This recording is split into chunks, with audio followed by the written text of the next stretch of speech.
Good afternoon, ladies and gentlemen, and welcome to episode 245 of the Co-op Podcast.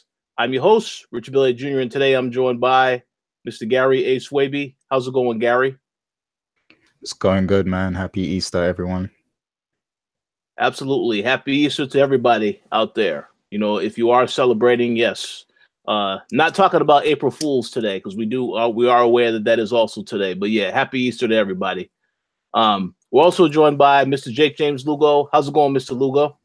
Doing good. Happy Easter, everybody, again. Hopefully you guys are having a chill, calm, and fun Easter weekend. I know everybody's preparing up for PAX East this week because I'm heading out there later in the week.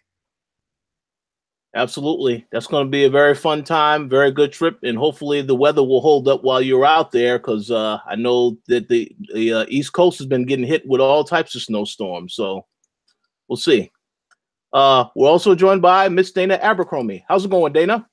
Happy April Fools, everyone. There you go. Whoa. What's up with this camera? Oh, it refocused. All right, yeah, that's okay. So that's what happened, you know, with the joke. I guess the camera was playing a joke on me that time. All right, so once again, happy Easter or April Fool's Day to everybody. You know, today is not going to be too long of a show because, you know, some of us do have family coming into town, so we won't be able to really do too much, but we definitely wanted to record a show because there is some stuff we have to talk about. But before we do that, we're going to let you all know what we have been playing. So, Mr. Lugo, how about you go first and let us know what you've been playing? So I've been playing one main thing that I could only talk very lightly about because, again, I'm doing a review for it, and I'm actually seeing it at PAX. I'm actually playing Super Daryl Deluxe right now. I'm playing it for review for the Koalition. That'll probably be posted up or published on the website after PAX East, because that's my big focus right now. I'm preparing to go up to PAX East this Thursday. I'll be there for the entire show.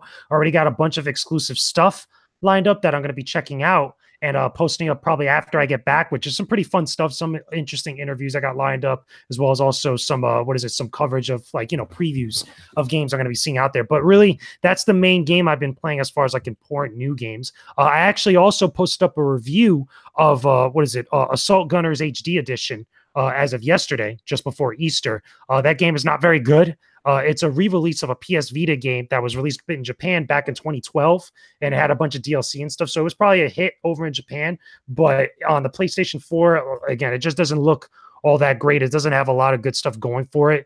And again, I really get into detail about it in the review that I posted, which you could check out right now on the website. So after you're listening to this co-op podcast, definitely go look that up. It's right on there on the front page. But that's really what I've been playing for the most part. Again, I'm just preparing for PAX.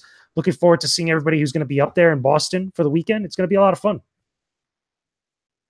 Absolutely. Wish that I was able to attend this year, but I mean, I did attend GDC the previous week, and I still do have quite a bit of things to say about GDC, and I will still be having a show. So that will be sometime this week because I didn't have the time I thought I was going to have last week. But stay tuned for that, and we definitely looking forward to your PAX East coverage. So, yeah. How about you, Dana? What have you been playing?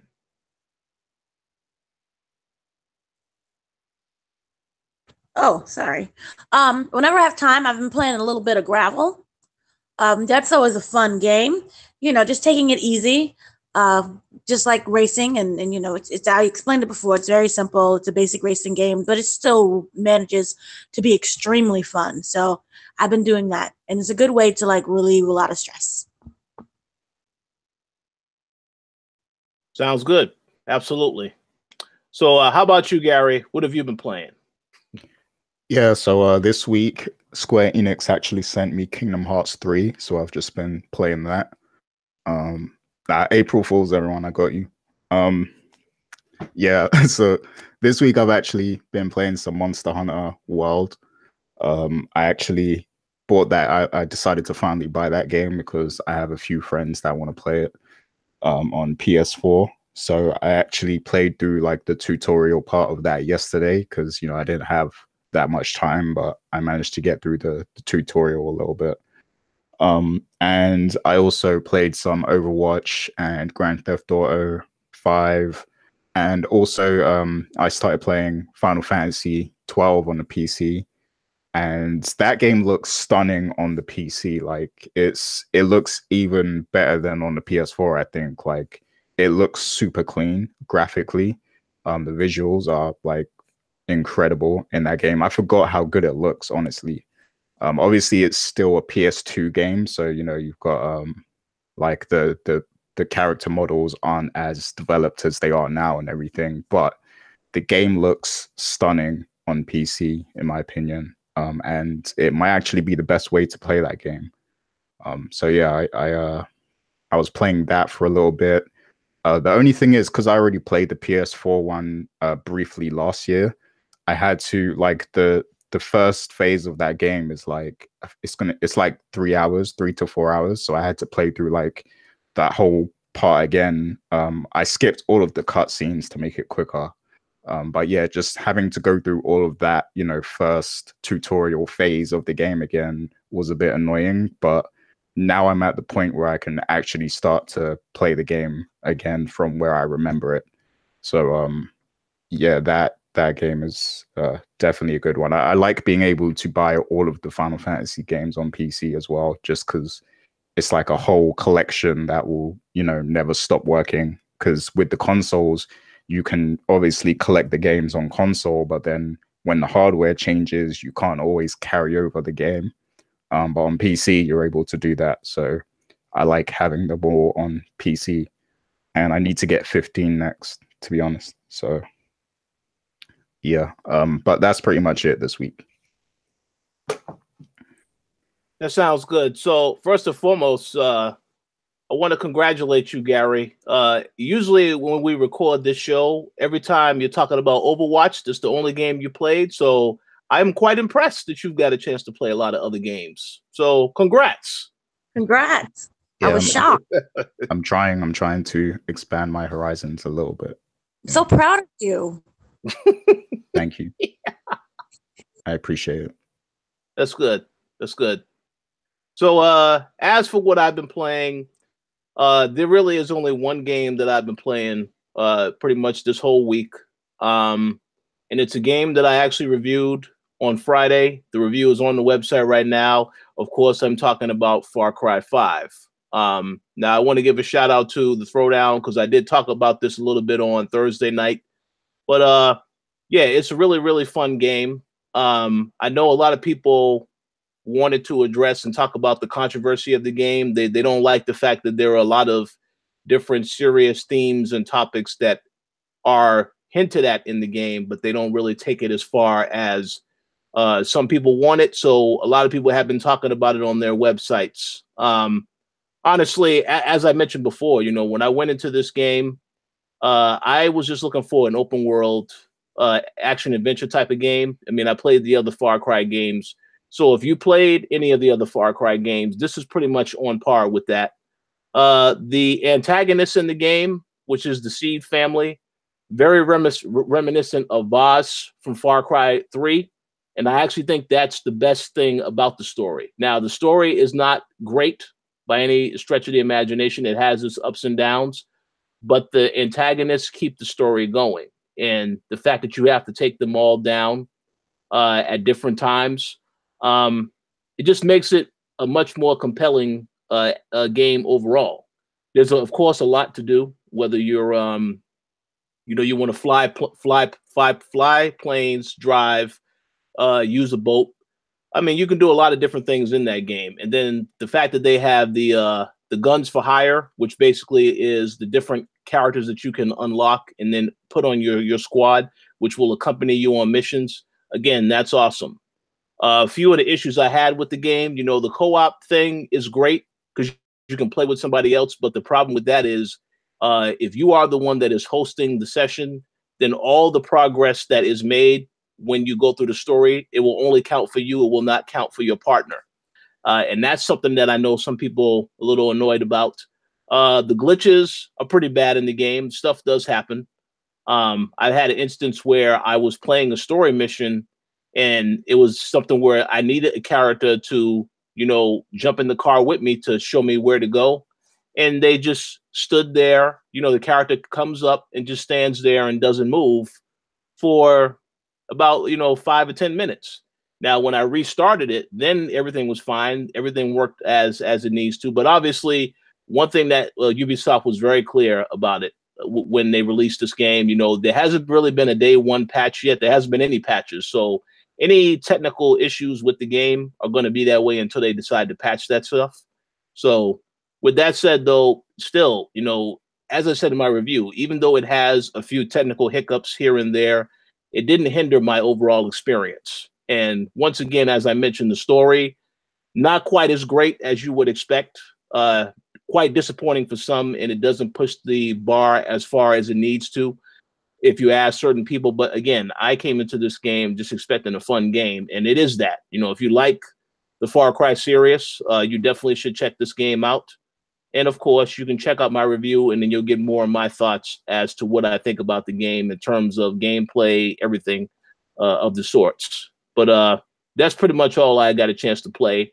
I did want to play Batman: The Evil Within because I am aware that the final episode came out this past week, but I have not had the opportunity to do that. So maybe I'll be able to talk about that a little bit more next week.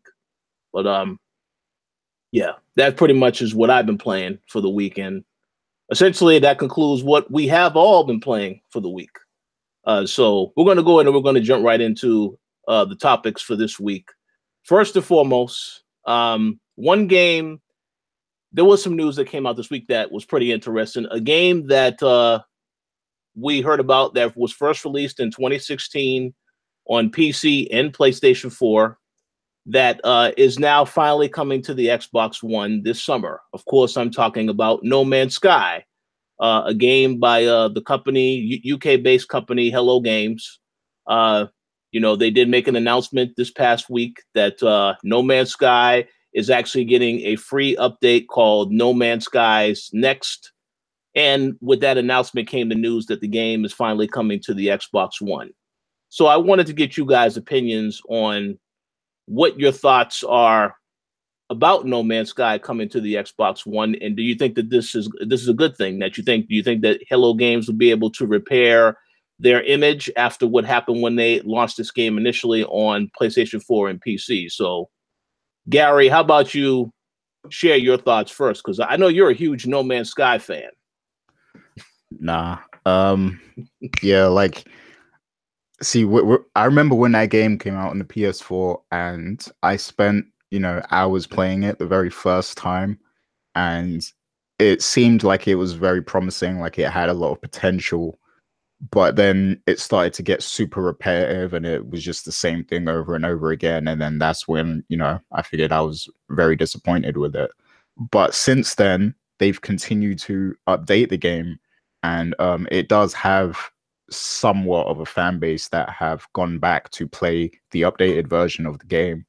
But obviously, because they took so long to actually finalize the game that they first pitched, a lot of people stopped caring, after, if you didn't get it right the first time, people aren't going to stick around for the long haul and wait for you to finish the game that you promised them already. So a lot of people, kind of dropped off, and they didn't pay attention to the updates that they were putting out for the game and everything. But we did start to hear that, the game was more complete, it was more whole. But, because it was so far along in the game's release, we just didn't care enough to go back to it.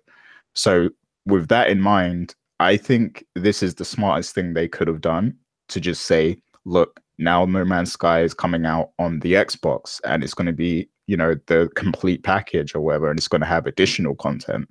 I think that's probably the best thing they could have done to get eyeballs back on the game again, because now you're gonna expose the game to a whole new user base, and it could really take off from there, especially because there's not really that much on the Xbox at the moment anyway, so I think this is actually a good move from them, to be honest with you. I also agree with that sentiment. When they first announced this game, I instantly thought to myself, when is it coming to Xbox One? Because I know that A lot of people were looking forward to the game. This was before they knew all the issues that it was going to have at launch. So I think it is good that they are going to be able to finally release it on Xbox One. They didn't really elaborate on what this new massive update is that's going to be coming to the game, which I find interesting. But the fact it's coming to Xbox One, it is good, I think, for them. They will be able to put it out on another console, and it will have all of the content that was on the PlayStation 4 version, including the new content. So I think it's good, but I just hope that with this new update, that they have learned the lesson of doing a better job of communicating this stuff to their fans, and do not try to make promises that you cannot deliver on in terms of adding different features.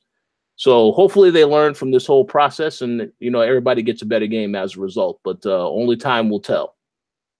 But we'll see. How about you, Mr. Lugo? Any thoughts on No Man's Sky coming to the Xbox One? I think it's a little bit too late. I mean, the people that really cared about No Man's Sky back then, they're probably going to enjoy this, and that's cool. I mean, at this point in time right now, I feel like there's many more interesting and much more exciting games coming out or have already come out that deserve our attention, and especially deserve my attention at the moment. I know when I played No Man's Sky, and I played it a little bit later than everybody else to get away from the noise from what was going on at the time, I didn't enjoy it. And even though it had a bunch of more content and updates and all this other stuff that was added on to it later on, it just didn't have that spark for me. It didn't have anything to really kind of hold my attention as far as being interesting and something that I really wanted to invest a lot of time in. I felt like the barrier for it was that it required a lot of time to get to much more gratifying stuff that I just didn't want to invest in. That's the biggest problem. And I don't feel like bringing it to the Xbox One is really going to remedy that, even though I know there's still going to be a crowd of people that still roll with this game pretty hard. So for the common person or for people like me, I don't think it's going to do much, but it'll probably appease some of those people that have already been down with No Man's Sky for a while.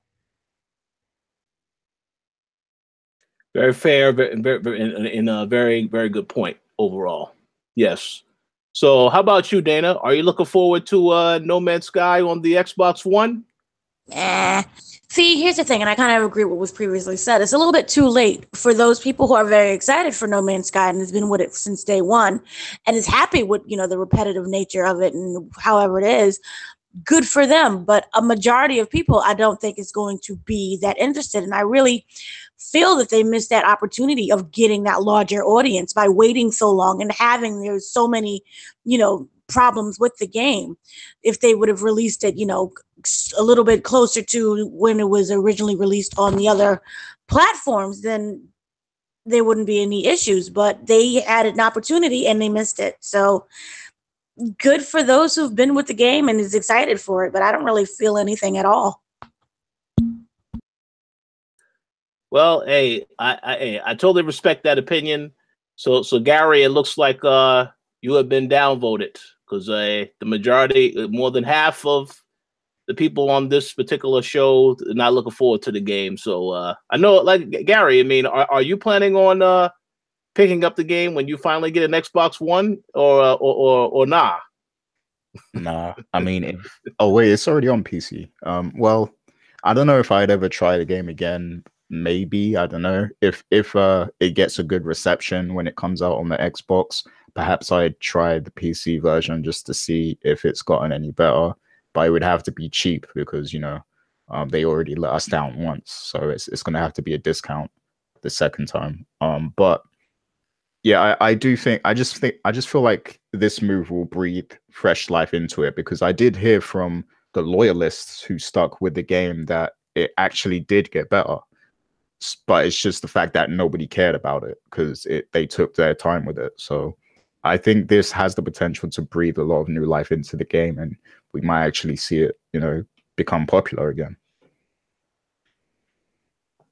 Well, hopefully for their sake, I want to see Hello Games succeed, but maybe they need to start working on whatever the next project is that they have. But hey, hopefully they still can make some money off of this.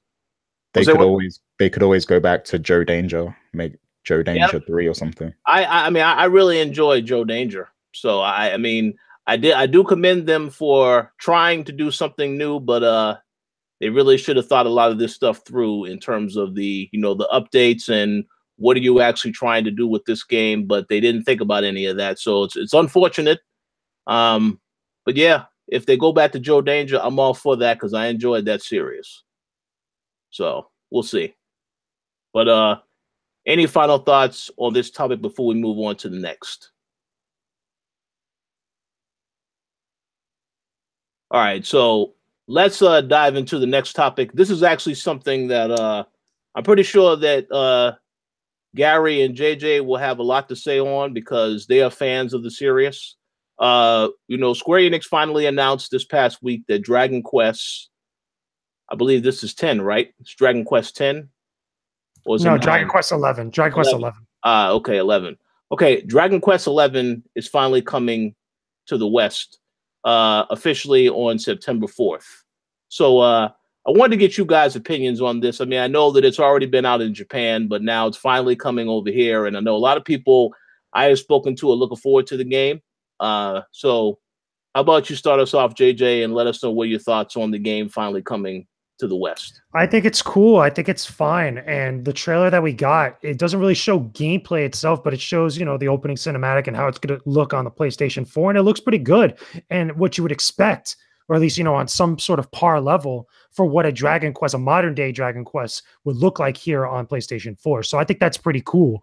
I think also at one point it's also supposed to come to the Switch, if I'm not mistaken. I know that the trailer I saw said that it was coming to PlayStation 4, but I think it's also coming to the Nintendo Switch, if I'm not mistaken. Let us know in the comments, you know, if you guys can. It is. PC 4, but not 3DS. Oh, okay. So yeah, so it's coming to Switch and PlayStation 4. So that's pretty cool. So I mean, again, this is dope. And people that have played Dragon Quest know that series has a really hardcore following.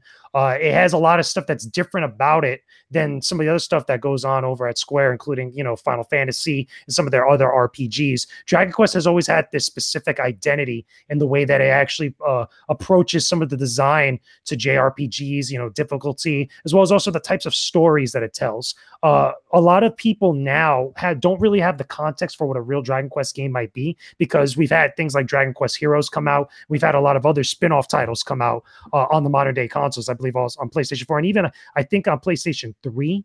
I think the last Dragon Quest Heroes game was on. It was on both, if I'm not mistaken. But the point is, this is pretty cool, and it's going to be a nice supplemental and a nice alternative to some of the other JRPGs that we've been getting. Again, we're getting a lot of great RPGs over the last year or so. So it's great to see that Dragon Quest, which is a huge, huge franchise to a lot of people, is also making the jump now to provide us a brand new entry, a numbered entry nonetheless. So that's pretty cool. I'm excited. And fun fact, I'm going to be seeing it at PAX East when I go this week. So, I mean, I'm hoping to see some really cool stuff from it.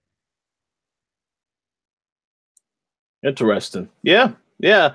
I didn't think about it, but yeah, it probably will be at PAX. So yeah, that's going to be very interesting. Also, you know, that Switch release, I think that's coming a little bit later. I mean, it won't be out the same time as PS4, but it will be out sometime this year. So yeah, that's a bonus definitely for Nintendo Switch owners. So definitely should be looking forward to that. Okay, how about you, Gary? Because again, this is a series that I believe you also were interested in. So what do you think about it finally having a release date? Yeah, big fan of that. I can't wait to finally play it. Because I've never actually like played a Dragon Quest game, but I've always heard that, you know, Japan used to shut down when a new Dragon Quest game released. So since hearing that, I've been kind of intrigued to finally play one, especially because, you know, I love RPGs and I'm a big Final Fantasy fan as well. So I definitely want to get into the series a little bit and understand what it actually is and what the appeal is of the game. So I'm happy that I'll finally have that chance to do so. And I hope that JJ will hit me with the DMs at PAX to let me know how it is when he sees it. But yeah, great. I got you. I got you once I see it. I was trying to say it before, but the mute and stuff. But yeah, I got you once I see it. Awesome. Okay, Dana. So how about you? Would you consider checking out this game when it comes out later this year? Eventually, yes. If they're able to do it right, then yeah. I think that I'm really happy that they announced that for the Switch version that they are taking their time, and they said in no shape or form, basically, that is coming out this year or next year. They said it's a very long ways to go. So I appreciate them for saying that and not, dropping a release date that they know they can't make. I'm pretty happy for it. The PC version and the PS4 version, that should be really interesting as well. But I'm kind of, not upset, but it's kind of funny that they just completely ignored the 3DS version. So we'll see what happens. But I think it's a good thing.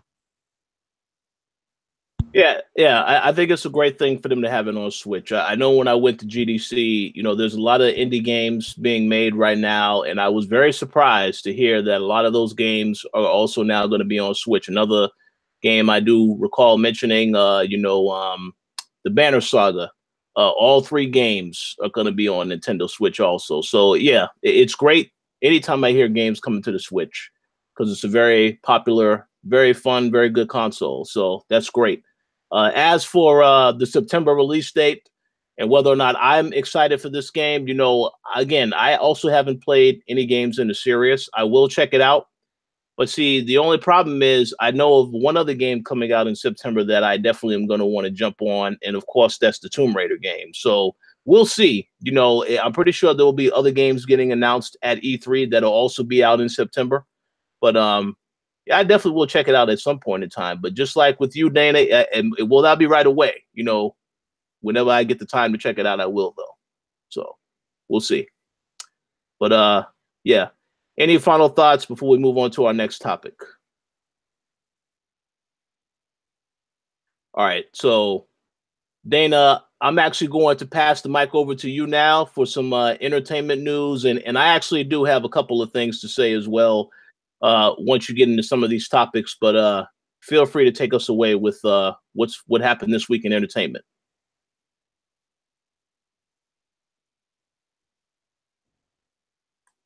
And you're muted. I am muted. I had a whole monologue and everything. That was embarrassing. I just saw I didn't just see it, but I seen it a little bit ago. A Quiet Place. And I have to say that it is one of my favorite movies of 2018 so far. For those who don't know, it stars John Krasinski, of course, from The Office, and Emily Blunt. And it's about this family who lives in an apocalyptic world where it takes place in a very small town, and there are monsters that are hunting them, that they are being hunted by sound. So it is a modern day silent movie. And the way that it is presented, yes, it seems like it's a gimmick. It's not at all. The way that they did it was so smart and so creative that it really is about building that tension.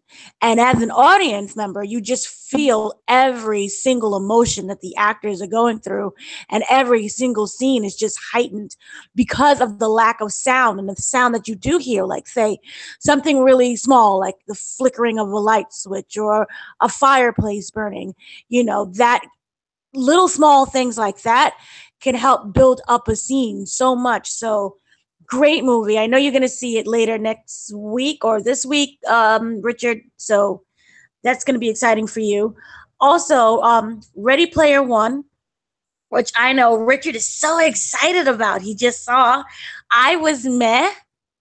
I thought it was really great if you liked video games and you grew up in the 80s and you was admired everything from the 80s, from the video games to the film, but I thought it was a little bit too heavy-handed in pop culture.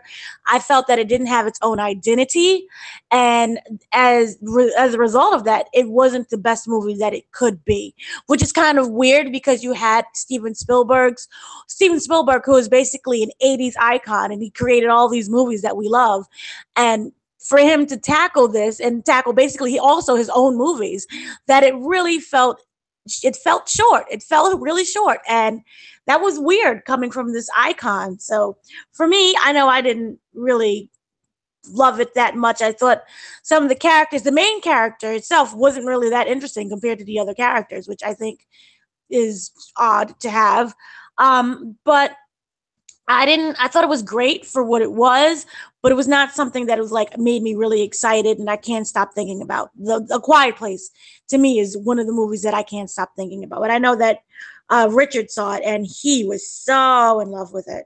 Oh no, I got something to say about that.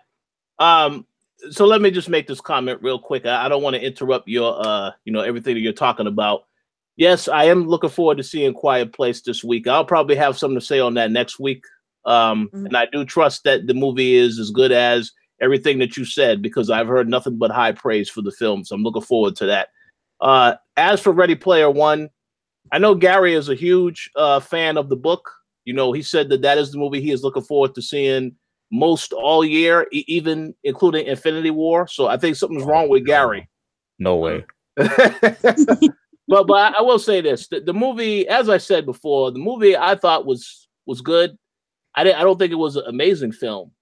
The one issue I have with the film is that, you know, once the main character actually meets the female character, I was expecting the female to look absolutely ugly, and she's still attractive. So I'm like, come on, man, you got to make the character. She said in the movie, you know, I'm nothing like how I look. Okay, that's fine. Then we see her. There's a pretty attractive woman. So I was a little disappointed with that. But outside of that, I thought it was just okay. You know, it's a happy ending for everybody. You know, I wanted to see some more drama happen, you know, that wasn't necessarily a happy ending. But again, it had to be a happy ending. This is a movie. So I guess it is what it is. But I thought the movie was all right. Off from the book, which was to me was so incredibly bland and, you know, very repetitive. I thought that they did a decent job in that aspect. But I was just there for Chucky. Oh yeah, The appearances of some of the people in there was great. The Chucky one was a surprise to me, you know, even though I know you said that they showed that footage earlier. 80s, anything 80s. So Chucky for me is nothing but the 80s. Yeah, that was great. So yeah, I grew up in the 80s, so I enjoyed it from that aspect. But it was not a perfect film, but it was like I said, a enjoyable, good, fun time. That is what I came away with. But yeah, and I will also say, I'll throw this in there since you also mentioned a movie news. I did see Isle of Dogs yesterday. We had a conversation. We had a conversation about that because there was some things about that movie that I didn't know until after I saw the movie. And Rumble. Well, I'll just say this: I like the design of the characters. I like the voice acting from some of the people that were in it. But outside of that, that's all I have to say about the film. It had other issues with it, I guess. So yeah, I mean, it is what it is. Some other things I now know about Wes Anderson that I didn't know about before. Not really the best place to talk about that type of stuff on this show, but listen, the movie is whatever. So Wes Anderson movie. Yeah. But I do like I mean, initially it gave me a lot of ideas for some other things, but like I said, we'll talk about that in the future. But overall, in terms of all three movies, though, yeah, I'm looking forward to A Quiet Place. And Ready Player One wasn't horrible, but again, I didn't read the book, so I have nothing to compare that to. But I thought it was okay for what it's worth. But yeah, that's all I would have. Well, go ahead. How long is Tracer in it? She's not in it. I mean, she makes appearances. You see her among the crowd. They don't do anything to make her stand out, in my opinion. That's how most of the references are, from my understanding, right? Like they did that also with the Gundam, and I think there's like a couple other things here and there. Well, the Gundam thing does stand out because the character, you know, one of the characters transforms into him, and he actually fights the boss for a little while. One of the big bad guys, and of course, you know, he loses, but that I guess that did stand out a little bit more. But yeah, none of the other stuff really stood out that much. The Chucky thing to me stood out because I'm like, it was so random to me. And I know it's this 80s stuff in the movie, but when I saw it, I was like, I couldn't help but laugh when I saw that. I'm like, wow. And then I heard the reaction of the person getting attacked. Oh, it's Chucky. I thought that was funny. But yeah, it's an okay movie. I mean, I think I've seen a lot of movies that have been far worse than that movie, but again, I can't really compare it to the book because I haven't read the book. So But yeah, I mean, I'm okay with it not being, much like the book, because the book to me sucked. But it just made me really excited for Wreck-It Ralph 2, because I know that they are going to do it better with all of the video game characters and references. So in that weird way. So I was excited that it made me excited for Wreck-It Ralph. Absolutely. But Absolutely.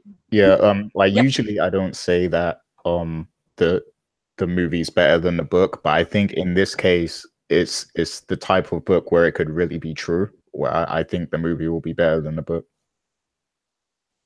Yeah. Well, once you see the movie, you'll have to let us know whether or not you think the movie was better. Yeah, because you made me read that awful book, so you have to let us know. So apparently people are very excited for Ready Player One. It's already grossed $53 million over the 4-day weekend. So congrats to them. And there's also a sequel on the way. Yay! Yeah, he's writing a second book, and they're in talks to adapt the second book. Oh wow! Okay, I didn't hear that news, so that's interesting. That's the news no one wants.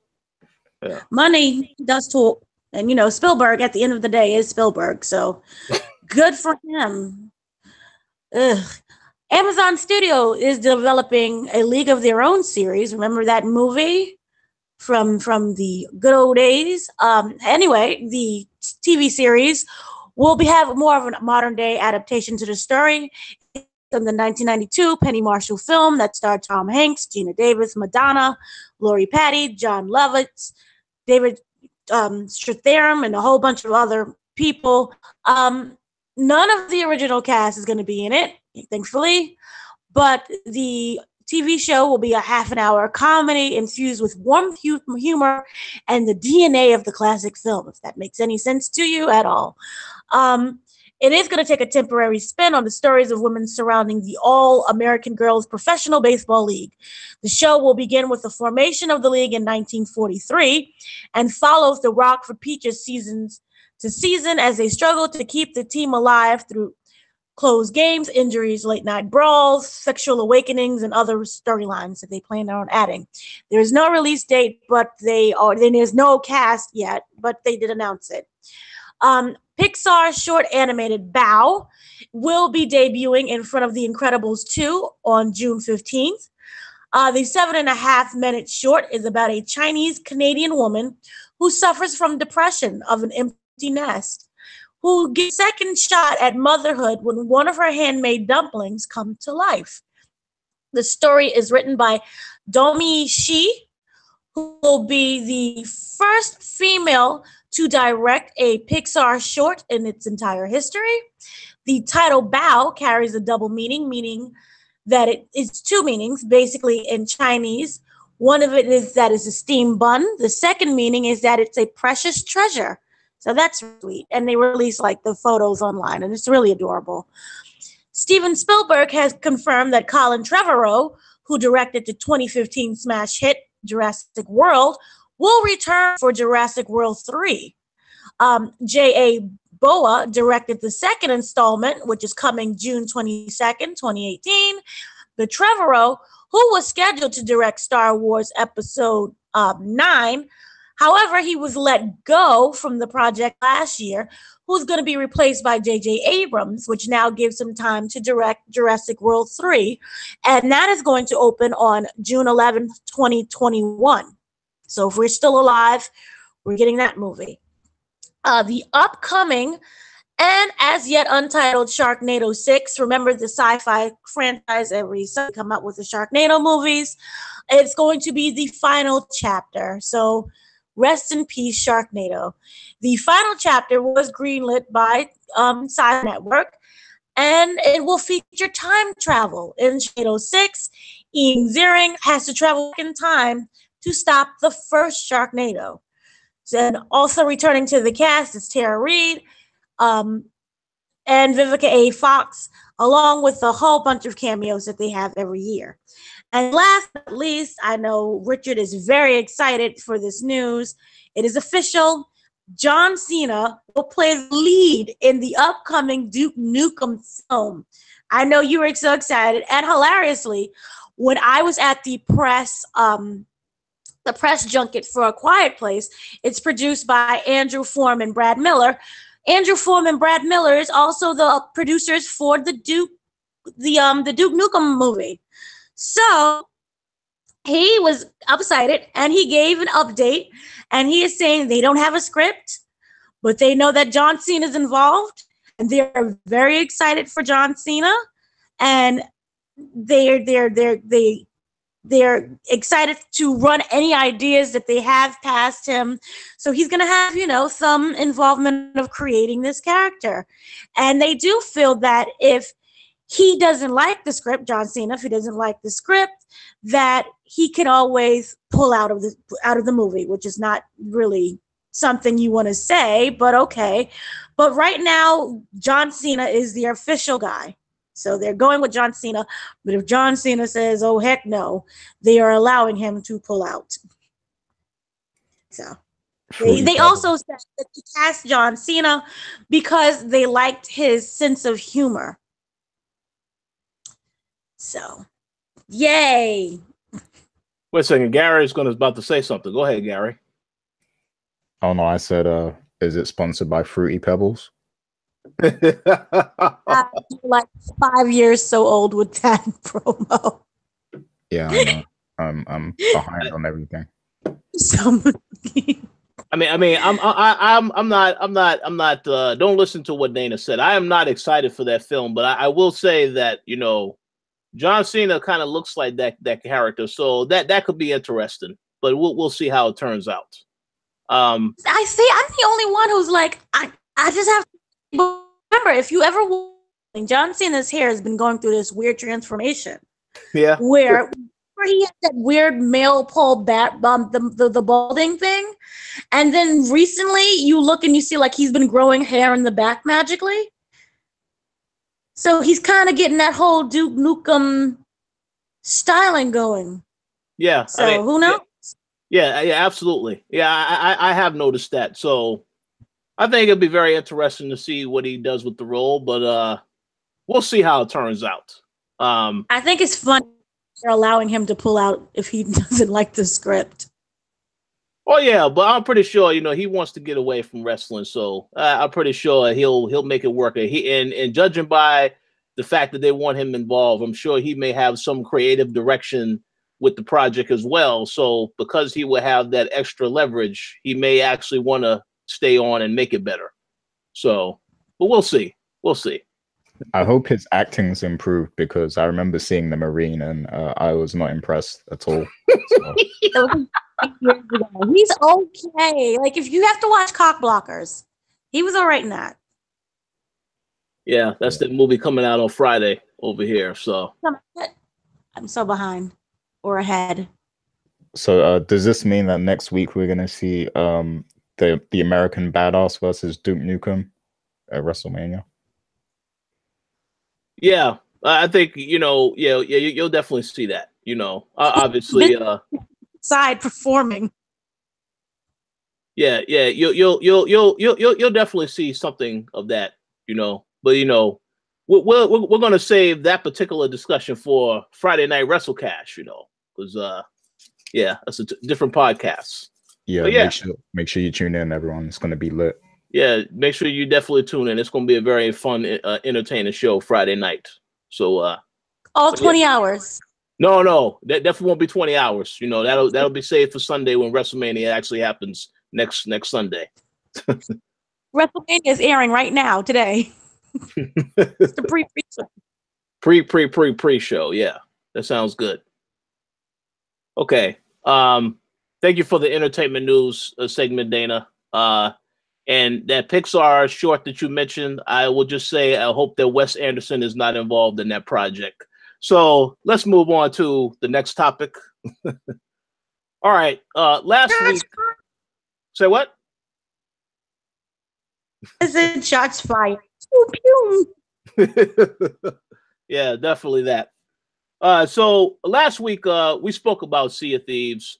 I want to give a shout out to Ruthless Kid in the chat, because I know he said that is one of his one of the best Xbox games he's ever played on his Xbox One. So maybe he needs to play other games, but just my opinion. But yeah, Sea of Thieves, we received news this week. Microsoft stated that it is the fastest selling first-party new IP so far this generation. Now, I have some things to say on this, but I'm going to actually get you guys' opinions first. So Dana, what are your thoughts on this? You know, does this news, are you happy to hear that Sea of Thieves is doing well? And does this make you want to play Sea of Thieves? And I'm excited. I just can't hide it. Oh my gosh. No, good for those and that news, people. No, it doesn't really make me that excited. The game itself, you know, I understand why people like the game, and I'm not gonna knock anyone for liking the game. It's just not for me. So I'm very happy that, you know, it's been very successful and people are gravitating towards it. I just feel dead about it, but yay. Yeah. So let me say what I want to say on it real quick, and then I'm going to go to Mr. Lugo and Gary. So first and foremost, let's talk about the positives. I mean, I'm glad that it is being received well, because Rare, you know, for so long they weren't, I don't really feel they were able to work on the stuff that they wanted to work on. So now Microsoft allowing them to work on this type of game is good for them. You know, if it's anything that will help them benefit moving forward, that's great. Now, with that said, we need to address some of the negative things. Now, one of the things I noticed about Sea of Thieves, and something I keep hearing, is that it doesn't really have a ton of content, and it does get repetitive after a while. Now, I can't say that I can confirm any of this because I haven't played the game yet. I would hope to play it and try it out this week, but, you know, I don't really know yet. It depends on how my schedule goes. But I will say this. The news about it being the fastest selling first party new IP this generation, well, I don't really know. I mean, first and foremost, this is a game that is also on PC. So that obviously helped with a lot of the sales, because a lot of the games they had before, like Sunset Overdrive, that was only on the Xbox One. It wasn't ever on PC. So I think that definitely helped out. Secondly, you know, fastest selling. Well, I like to ask Microsoft, what other exclusive has been out this year for Microsoft? I think that is an obvious thing that I didn't really understand. I don't really think people are understanding. You know, there are no Xbox exclusives at the moment. Now, State of Decay 2 is coming out in May, and I personally think that game is going to do even better because, number one, it's half the price. It's only $30. It's a zombie game.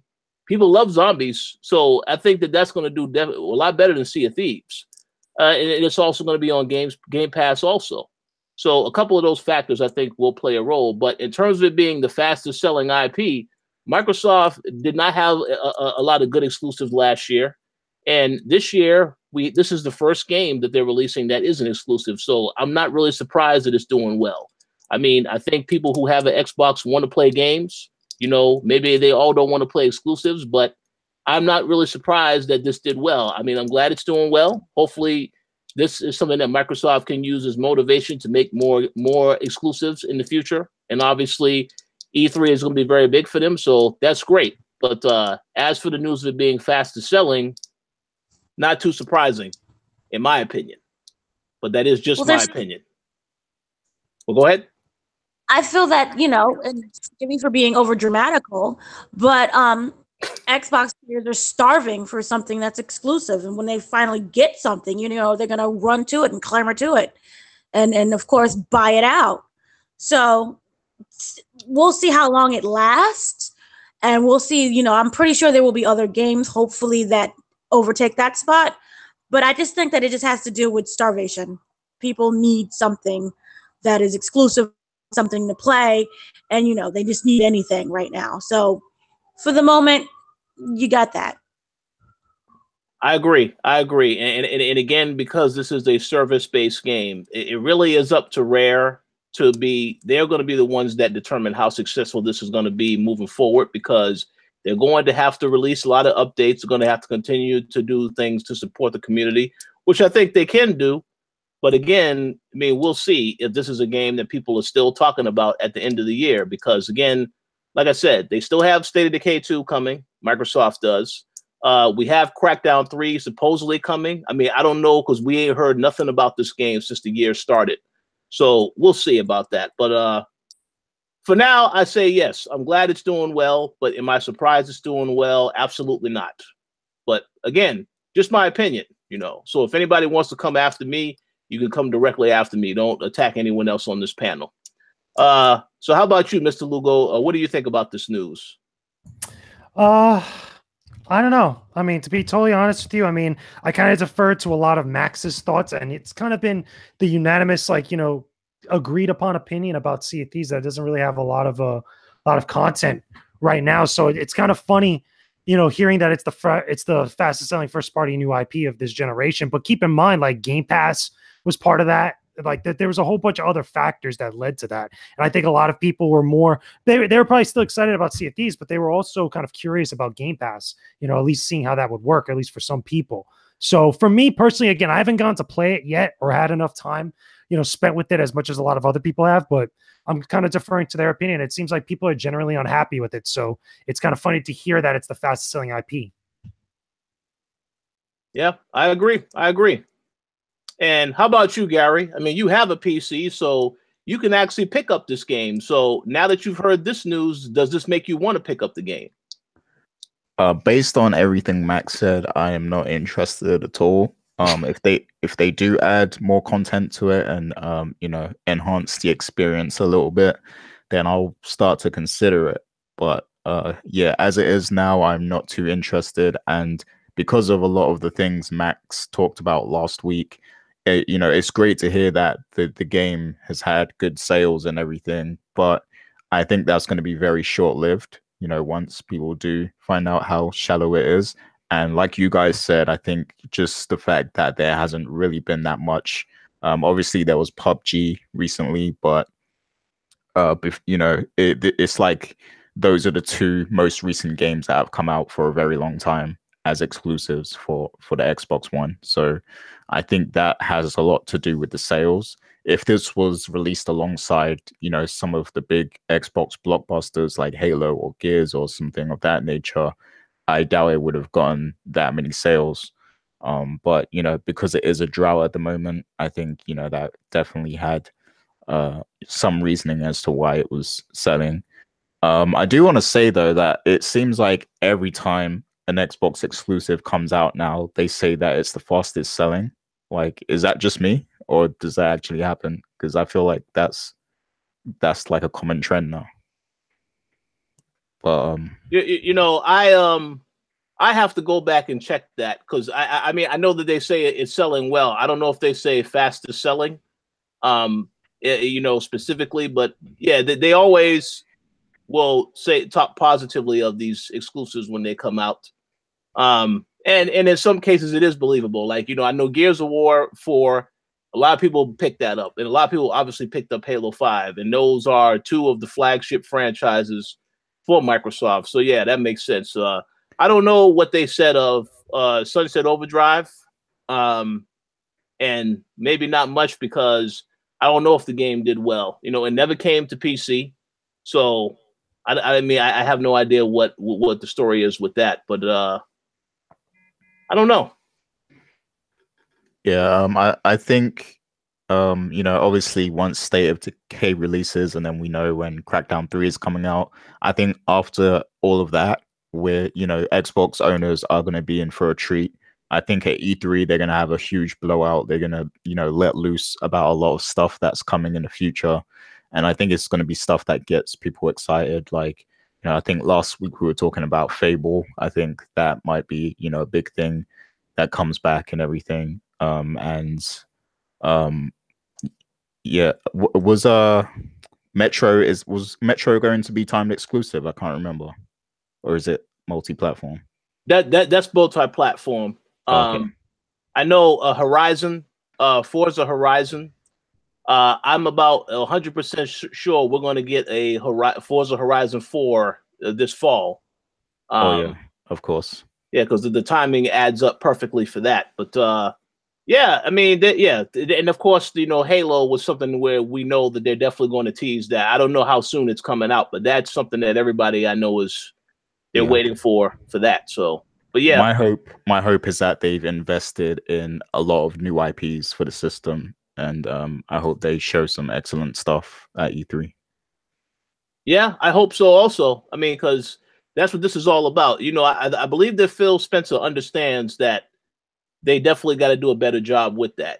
So we'll give him the benefit of the doubt. Of course, they're going to get out these last couple games, Crackdown, like you mentioned, Crackdown and State of Decay 2. But after that, I'll be very curious to see what they have planned. Now, as far as this year is concerned, I don't think they have anything major dropping this year. Halo 6, when they announce it, they very well could say it's going to come out this year. But for some reason, I think, next year and after, that'll be when you can look forward to more, bigger, better stuff. But I mean, we'll see. I don't really know what their plans are. But yeah, new IPs are desperately needed, in my personal opinion. So we'll see what happens. But any final thoughts before we move on to our main topic for today?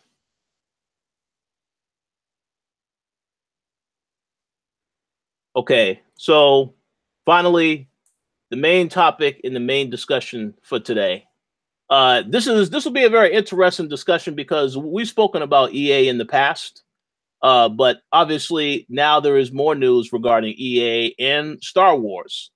And basically the new news is that EA is currently working on an open world Star Wars game that is going to have online features. Now, if you haven't watched the other episodes in the past, we spoke about EA and in particular Star Wars Battlefront 2 and all of the issues they went through with that regarding the microtransactions that are now going to be coming back into the game. So I basically wanted to ask the question, now that we know that EA is working on an open world Star Wars game, does that make any of you excited? And are you interested in potentially checking it out once you find out more information about it? So that's a question that I want to pose to you guys. And Gary, how about you answer this question first? Yeah, I'm always interested in the potential of, like a narrative-driven Star Wars game, because I love Knights of the Old Republic. So anything along those lines in terms of, storytelling and character development, leveling up and things of that nature, I'm 100% there in that sense.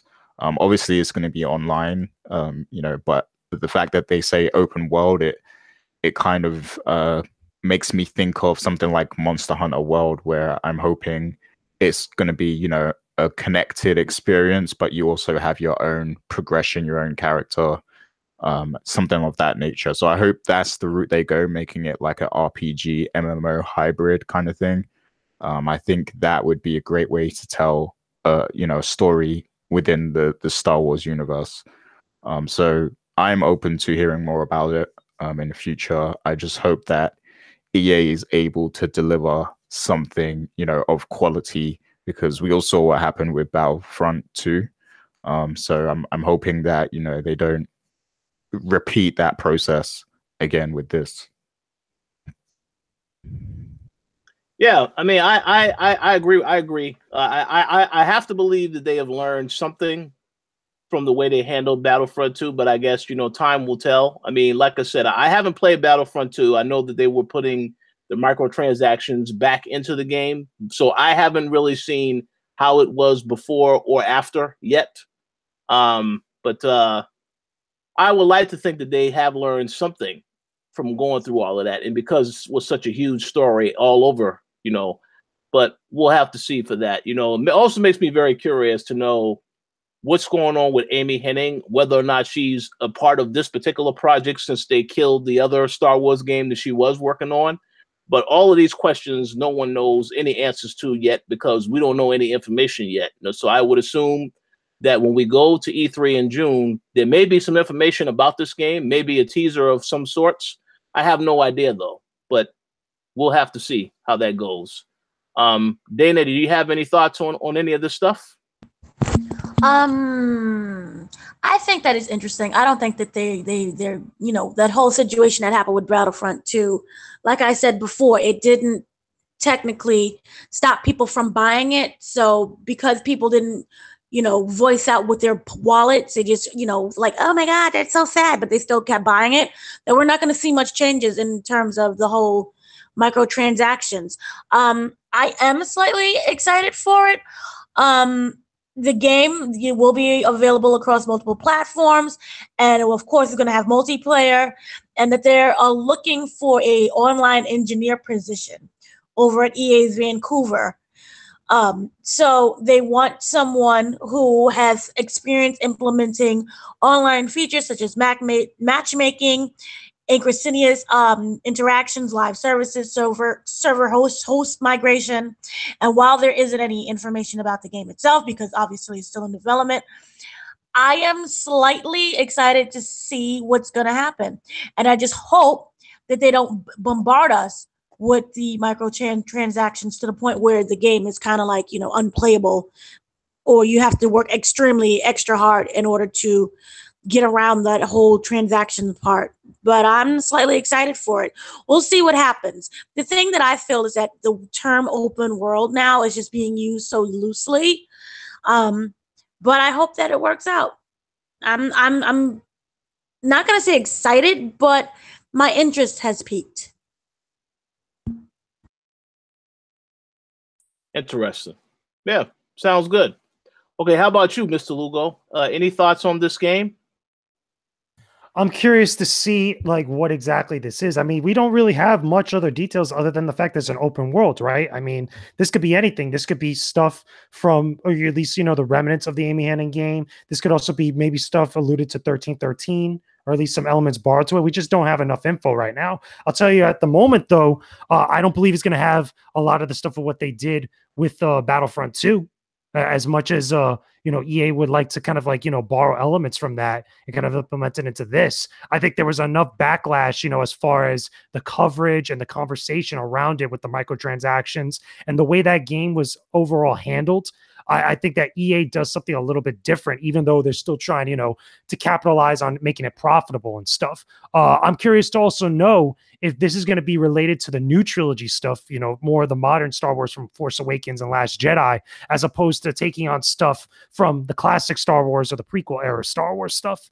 Again, we just don't have any more info. And hopefully by E3 this year, we get a little bit more details, or at least an announcement, a formal announcement of what exactly it is during the EA conference and EA Play.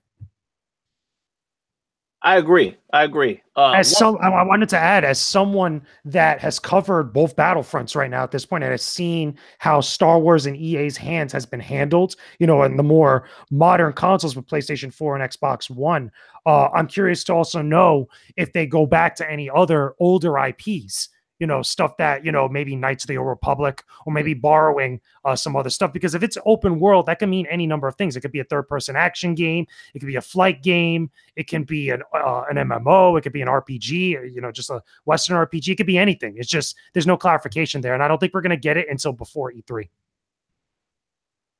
I agree. I would love to see some of those other games come back. If that's what they decide to do. We'll have to wait and see. One question I did want to ask, the final question I did want to ask is, we also know that Respawn is working on a Star Wars game. Do you guys think that this is in any way related to that, or is this something completely different? Maybe this is it, because do we even know who's working on this game? Did they even say? They didn't say. So then obviously, I mean, that'd be the best kind of best guess right now to at least come up with at least an idea of what this might be. I mean, Respawn is known for making FPSs, correct?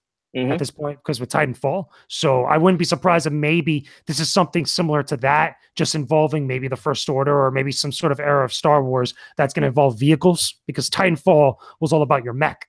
And obviously the Star Wars universe has a lot of vehicles, including stuff like with the walkers, with the different ships and stuff. That's what at least I would expect from them, given their background, relation to the IP, just to come up with the best guess scenario.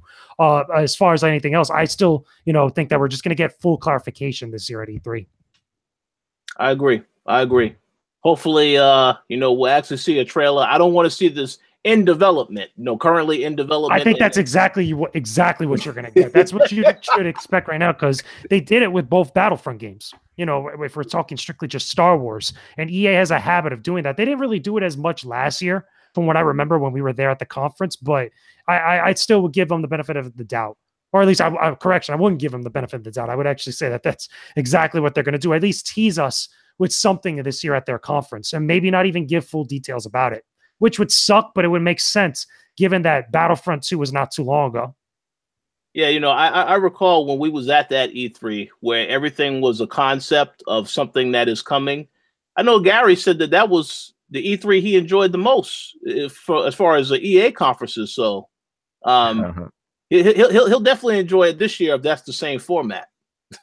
I'll tell you one thing, though. If EA was smart, they would get away from whatever Battlefront 2 or anything Battlefront related. Because obviously it's a different team, different developer, under EA doing this stuff. But anything that was related or associated with Battlefront at this point, I think you step away from it. You step away from it, you do something completely different, because then you still have faith from people and also from Disney using the license to make games on Star Wars. Yeah, that's true. I gotta agree with that, fully. And if the game is just as JJ described, and it's sort of like Titanfall, if it's another first-person game, I'm immediately going to be less interested, to be honest with you, because there's still good first-person shooters though that we have from Star Wars. Because keep in mind, we had the Republic Commando games, and the Republic Commando games weren't bad. I mean, they weren't great games, or wasn't a great game, but it was still interesting enough as an FPS experience. But at least at this point, I would rather them, or at least EA, invest in something for the Star Wars license that wasn't an FPS or a third-person shooter at this point, and get away completely from Battlefront altogether. Yeah, give everybody what they want. Everybody wants a strong narrative-driven Star Wars game with, a third-person point of view, and perhaps you can make your own character, or at least customize the main character. People want something narrative-driven in the Star Wars universe. So just give us what we want. Absolutely. That's my argument. I still say that Disney or at least EA, someone over there needs to go to somebody and make a flight game and make a new Rogue Squadron game, or at least a new reimagining of the Rogue Squadron or TIE Fighter series, because I still feel like that name and that franchise has a lot of weight, and we haven't seen something like that in quite a while. And given the technology that we have right now, especially with PlayStation VR and a couple other devices, that now seems like a prime time to do something like that and at least have it be successful, because it's different and it's still using something familiar with the Star Wars IP.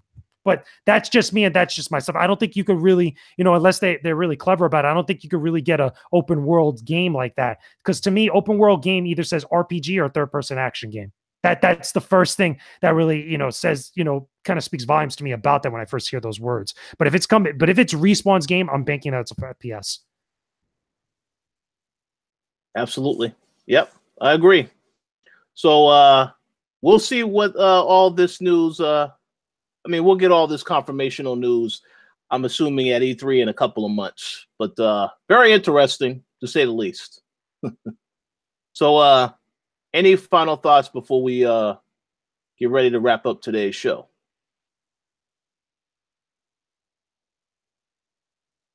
All right, so that concludes our episode of the Co-op for this week. Again, we wanted to do a quick show. It is Easter.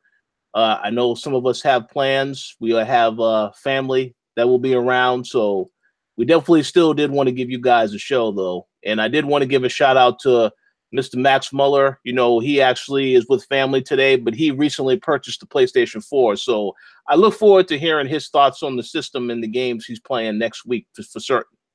But that does conclude our show for today. Dana, do you have any final shout outs that you would like to give?